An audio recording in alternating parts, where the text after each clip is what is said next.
प्यारे बच्चों, स्वागत है आज की कक्षा में। आज हम देखो हमारी किताब का नाम है शाश्वती, द्वितीय भाग है। +2 क्लास में संस्कृत की यही किताब लगती है। तो आज हम इसको पढ़ना प्रारंभ करते हैं। ये किताब का नाम था। अब हम आते हैं इसके पहले पाठ की प्रस्तावना पर। जो पहले पाठ का नाम है ना बच्चों, वो है विद्या अमृतमश्नुते। विद्या से अमरता की प्राप्ति होती है। अब इस पाठ का परिचय दिया गया है। पाठ तथा स्रोत ग्रंथ का परिचय। भारतीय संस्कृति में ज्ञान का आदि स्रोत वेदों को माना गया है और वेदों का सार उपनिषदों में संकलित है। उपनिषद वैदिक साहित्य का अंतिम भाग है, इसलिए हमें इन्हें वेदांत भी कहते हैं। यह भी कहा जाता है कि वेदों के संपूर्ण ज्ञान का निचोड़ उपनिषदों में समाहित है। उपनिषदों की संख्या 200 से भी ज़्यादा है, परंतु प्रमुख उपनिषद 11-12 हैं। इनमें भी ईशावास्योपनिषद सर्व प्राचीन और सर्व प्रमुख है। इसका प्रथम मंत्र ईशावास्यो इदम शब्द से प्रारंभ होता है, इसलिए इनका नाम ईशावास्योपनिषद कहा जाता है। यह उपनिषद शुक्ल यजुर्वेद की माध्यम दिन एवं काण्व संहिता का 40वां अध्याय है। इस प्रकार से यह शुक्ल यजुर्वेद का अंतिम भाग है। इस उपनिषद में कुल 18 मंत्र हैं। छात्रों को वैदिक साहित्य से परिचित कराने के लिए इनमें से 7 मंत्रों को इस पाठ में लिया गया है। इन मंत्रों में ईश्वर की सर्वव्यापकता, कर्म की महत्ता, आत्मा की विशेषता तथा विद्या और अविद्या दोनों की उपादेयता का निरूपण एवं विद्या से अमरत्व की प्राप्ति का प्रतिपादन किया गया है। इनमें प्रयुक्त विद्यापद आध्यात्मिक ज्ञान और अविद्यापद भौतिक ज्ञान का परिचायक है। इन मंत्रों द्वारा यह ज्ञान प्राप्त होता है और अविद्या अर्थात भौतिक ज्ञान के द्वारा आत्म तत्व का ज्ञान प्राप्त करके मोक्ष को प्राप्त करें, यही ज्ञान गीता में भी दिया गया है। तो प्यारे बच्चों, देखिए हम इसको पढ़ना प्रारंभ करते हैं।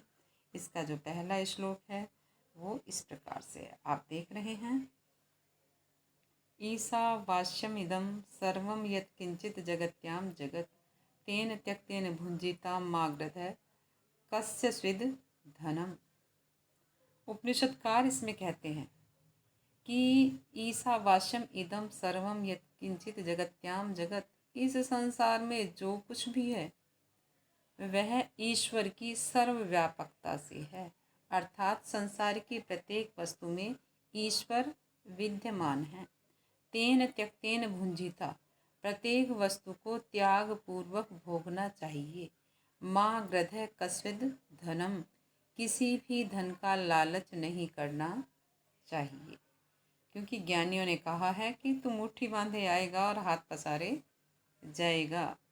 तो इस संसार में, पहली लाइन का अर्थ है, इस संसार में जो कुछ भी है वह ईश्वर से व्याप्त है, उसको त्याग पूर्वक भोगना चाहिए, किसी के भी धन का लालच नहीं करना चाहिए। तो प्यारे बच्चों देखो, यहाँ पर अधिक समझने के लिए ये इसके शब्दार्थ दिए गए हैं। ईशावास्यम, ईश्वर से व्याप्त, सर्वम सब कुछ, यत्किंचित जो कुछ भी है, जगत्याम इस संसार में, तेन त्यक्तेन त्याग के भाव से भुंजिता भोग करो हैं, और लालच मत रखो किसी के भी धन का। तो प्यारे बच्चों, यहाँ ये इसका प्रसंग दिया गया है, यहाँ इसकी व्याख्या दी गई है। आप संकेत प्रसंग व्याख्या लिख लेंगे और याद कर लेंगे। अब हम चलते हैं अपने श्लोक नंबर 2 पर। तो दूसरा श्लोक कुछ इस प्रकार से है। कुर्वन्ने वेहे कर्माणि जिजीविषेच्छत् समा एवं त्वयि नान्यथे तो अस्ति न कर्म लिप्यते दरः। तो यहाँ वो देखो बच्चों, यहाँ दिया गया है कुर्वन्ने, कुर्वन जमा एव जमा इहि, इस संसार में कुर्वन्नेव कर्म करते हुए, कर्माणि कर्म, जिजी विषेद जीने की इच्छा, सतम 100 समा सालों तक, 100 सालों तक करनी चाहिए। आगे देखते हैं हम इसकी व्याख्या। तो यहाँ इसमें बताया गया है कि कर्मों को करते हुए और जिजीविषेत छतम कहते हैं 100 वर्षों तक जीने की इच्छा करनी चाहिए। न कर्म लिप्यते नरः, तो मनुष्य को कर्मों में लिप्त नहीं होना चाहिए, यानी कि कर्मों के प्रति आसक्ति और मोह नहीं रखना चाहिए। एवं त्वयि नान्यथो अस्ति न, वो कहते हैं कि संसार में इसी तरह से जिए तो यही ठीक रास्ता है, इसके अलावा दूसरा कोई रास्ता नहीं है। मंत्र दृष्टा ऋषि इसमें कहते हैं कि इस संसार में 100 सालों तक कर्म के प्रति आसक्ति न रखते हुए अपितु अनासक्त भाव से कर्म करते हुए जीने की इच्छा रखनी चाहिए। यही जीवन जीने का सही रास्ता है। प्यारे बच्चों, आगे चलते हैं। तो ये दिया गया है यहाँ इसका प्रसंग और ये है इसकी व्याख्या। तो व्याख्या मैंने आपको समझा दी है, वैसे मैं थोड़ा सा पढ़ देती हूँ। देखो यहाँ पर व्याख्या में वो कहते हैं कि इस मंत्र में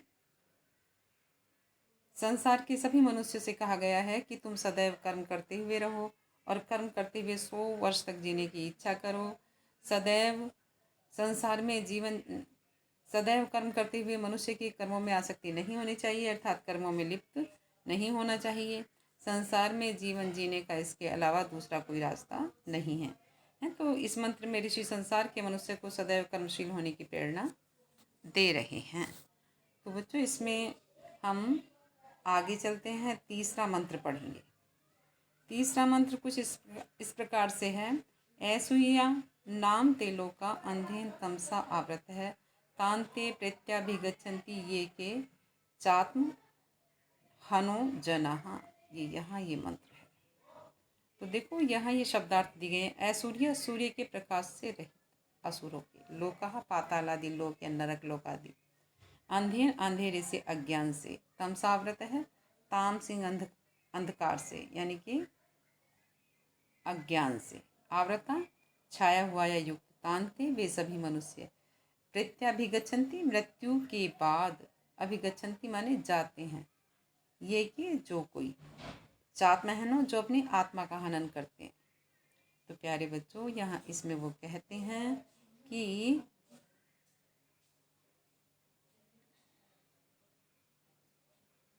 अंधेन तमसा आवृत है, ये के चात्म हनो जनः, जो मनुष्य अपनी आत्मा का हनन करते हैं, अर्थात स्वयं को कभी नहीं पढ़ते, स्वयं से स्वयं के बारे में बातें नहीं करते, स्वयं को जानना नहीं चाहते। अंधेन तमसा आवृत है, वह अज्ञान से और तामसिक अंधकार से घिरे हुए होते हैं। तो वो तानते, वे सभी कहाँ? प्रत्याभिगच्छन्ति, मृत्यु के बाद जहाँ जाते हैं।